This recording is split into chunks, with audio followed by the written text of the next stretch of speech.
Welcome to Luca is a Billionaire, where the only thing I invest in is your answers.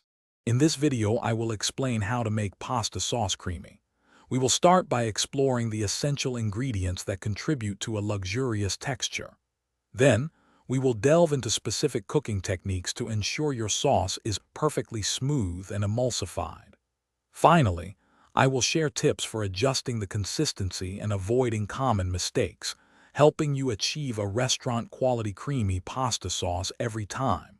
Let's get cooking. For a truly creamy sauce, start with quality ingredients. Heavy cream or half and half, about 1/4 to 1/2 cup, provides the base richness. Grated Parmesan cheese, approximately 1/2 cup, adds savory depth and helps thicken. 2 tablespoons of unsalted butter or a good olive oil are vital for emulsification, creating a silky texture. Finally, reserve at least 1 cup of starchy pasta water. It is your secret weapon for binding everything together beautifully. Achieving a smooth texture requires careful technique. Always temper cold dairy by slowly whisking a small amount of hot sauce into it before adding it back to the main pot.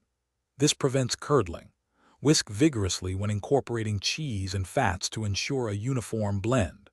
Simmer your sauce gently for 5 to 7 minutes, allowing it to thicken naturally. For an exceptionally smooth finish, an immersion blender can be used for about 30 seconds. To perfect your sauce's consistency, gradually add the reserved pasta water, about 1/4 cup at a time, until it reaches your preferred thickness. Stir in grated cheese off the heat to prevent it from clumping or becoming stringy.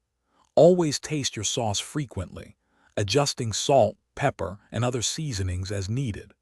Remember, a truly creamy sauce is best enjoyed immediately after preparation, ensuring the perfect texture and vibrant flavors. Thanks for watching and please subscribe. It's the best investment you'll ever make.